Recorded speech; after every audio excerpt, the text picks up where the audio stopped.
നിങ്ങൾ സംസാരിക്കുക, വീണ്ടും വീണ്ടും സംസാരിക്കുക. സദൃശ്യവാക്യങ്ങൾ 18-ാം അധ്യായം 4-ാമത്തെ വാക്യം ആംപ്ലിഫൈഡ് വിവർത്തനം ഇപ്രകാരം പറയുന്നു: വിവേകിയും ജ്ഞാനിയുമായ ഒരു മനുഷ്യന്റെ വായിലെ വാക്കുകൾ ആഴമുള്ള വെള്ളം പോലെയാണ്. അത് സമൃദ്ധവും ആഴമളക്കുവാൻ പ്രയാസമുള്ളതുമാണ്.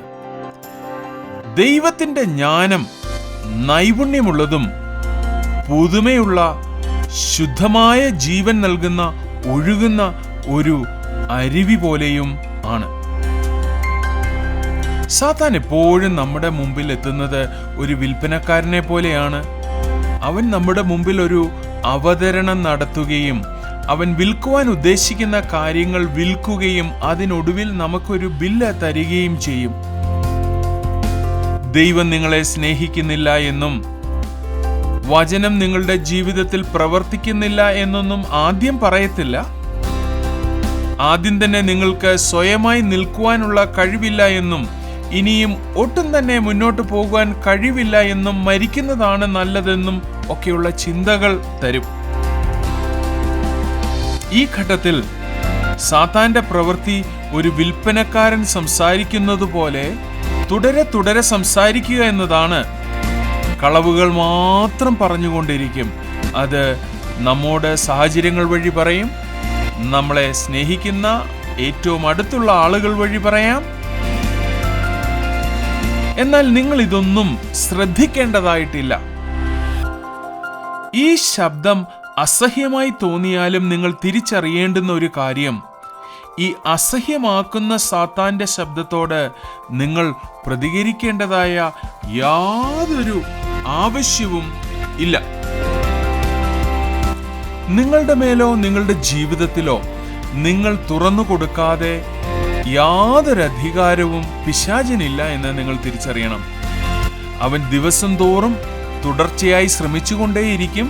എന്നാൽ നിങ്ങൾ അനുവദിക്കാതെ മാത്രം ഇരുന്നാൽ മതി. 1 പത്രോസ് 5-ാം അധ്യായം 8ഉം 9ഉം വാക്യങ്ങൾ ഇപ്രകാരം പറയുന്നു: നിർമ്മതരായിരിപ്പീൻ, ഉണർന്നിരിപ്പീൻ. നിങ്ങളുടെ പ്രതിയോഗിയായ പിശാച് അലറുന്ന സിംഹം എന്ന പോലെ ആരെ വിഴുങ്ങേണ്ടുന്നു എന്ന് തിരിഞ്ഞ് ചുറ്റി നടക്കുന്നു. ലോകത്തിൽ നിങ്ങൾക്കുള്ള സഹോദരവർഗത്തിന് ആ വക കഷ്ടപ്പാടുകൾ തന്നെ പൂർത്തിയായി വരുന്നു എന്നറിഞ്ഞ് വിശ്വാസത്തിൽ സ്ഥിരമുള്ളവരായി അവനോട് എതിർത്ത് നിൽപ്പീൻ. 9-ാം വാക്യം പറയുന്നത് ക്രിസ്തുവിലുള്ള വിശ്വാസത്തിന്റെ സ്ഥിരതയോടെ നിന്ന് ശത്രുവിനോട് എതിർത്ത് നിൽക്കണമെന്നാണ്. ഇതിന്റെ അർത്ഥം എതിർത്ത് നിൽക്കുവാൻ സഹിഷ്ണുത ആവശ്യമെന്നതാണ്. സാത്താൻ കൗശല ബുദ്ധിയോടെ 1000 തവണ നിങ്ങളെ സമീപിക്കും. എന്നിരുന്നാലും നിങ്ങൾ എതിർത്ത് നിന്നാൽ അവൻ നിങ്ങളെ വിട്ട് ഓടിപ്പോകും. യാക്കോബിന്റെ ലേഖനം 4-ാം അധ്യായം 7-ാം വാക്യം ഇപ്രകാരം പറയുന്നു: ആകയാൽ നിങ്ങൾ ദൈവത്തിന് കീഴടങ്ങുവീൻ, പിശാചിനോട് എതിർത്ത് നിൽപ്പീൻ, എന്നാൽ അവൻ നിങ്ങളെ വിട്ട് ഓടിപ്പോകും. 1 കൊരിന്ത്യർ 2-ാം അധ്യായം 6-ാം വാക്യം ഇപ്രകാരം പറയുന്നു: എന്നാൽ തികഞ്ഞവരുടെ ഇടയിൽ ഞങ്ങൾ ജ്ഞാനം സംസാരിക്കുന്നു, ഈ ലോകത്തിന്റെ ജ്ഞാനമല്ല, നശിച്ചു പോകുന്നവരായ ഈ ലോകത്തിന്റെ പ്രഭുക്കന്മാരുടെ ജ്ഞാനവുമല്ല. നിങ്ങളെ വഷളാക്കുവാനും നിരാശരാക്കുവാനുമാണ് സാത്താൻ അശുദ്ധാത്മാക്കളെ നിങ്ങൾക്ക് നേരെ അയക്കുന്നത്. ഈ അശുദ്ധാത്മാക്കളുടെ ശബ്ദം പലപ്പോഴും നിങ്ങളുടെ സാഹചര്യങ്ങളിൽ, നിങ്ങളുടെ ചെവികളിൽ, മറ്റുള്ളവരിൽ കൂടെ വാക്കുകളായി നിങ്ങൾക്ക് കേൾക്കുവാൻ സാധിക്കും. കൊലോസ്യർക്ക് എഴുതിയ ലേഖനം 2-ാം അധ്യായം 15-ാം വാക്യം ഇപ്രകാരം പറയുന്നു: വാഴ്ചകളെയും അധികാരങ്ങളെയും ആയുധവർഗം വെപ്പിച്ച് ക്രൂശിൽ അവരുടെ മേൽ ജയോത്സവം കൊണ്ടാടി അവരെ പരസ്യ കാഴ്ചയാക്കി.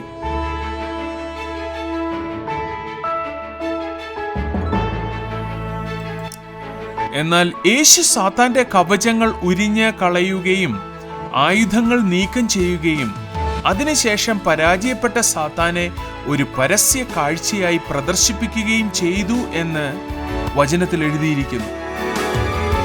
അടുത്ത തവണ സാത്താൻ ഒരു കച്ചവടക്കാരനായി നിങ്ങളുടെ അടുക്കൽ വന്ന് അവന്റെ ചിന്തകൾ, അവന്റെ വാക്കുകൾ നിങ്ങളുടെ മുമ്പിൽ വിൽപ്പനയ്ക്കായി ശ്രമിക്കുമ്പോൾ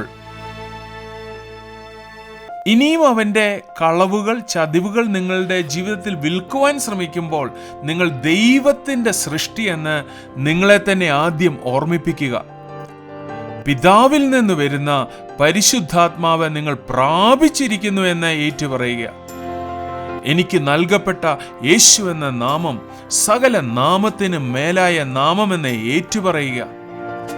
ആ നാമത്തിന് മുമ്പിൽ ക്രിസ്തുവിൽ നിങ്ങളുടെ പദവിക്കെതിരായി ഉയരുന്ന സകല ചിന്തകളും നാമങ്ങളും മുട്ടുമടക്കുവാൻ കൽപ്പിക്കുക. എന്നിലുള്ളവൻ ഈ ലോകത്തിലുള്ളവനേക്കാൾ വലിയവനെന്ന് ഏറ്റുപറയുക.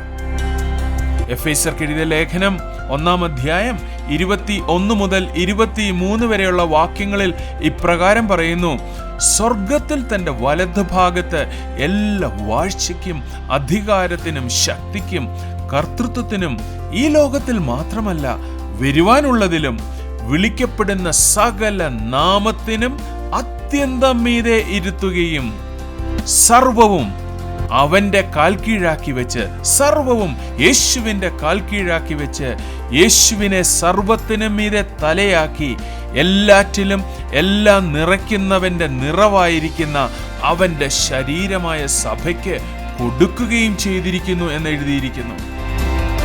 1 യോഹന്നാൻ 4-ാം അധ്യായം 4-ാം വാക്യം: കുഞ്ഞുങ്ങളെ, നിങ്ങൾ ദൈവത്തിൽ നിന്നുള്ളവർ ആകുന്നു, അവനെ ജയിച്ചുമിരിക്കുന്നു.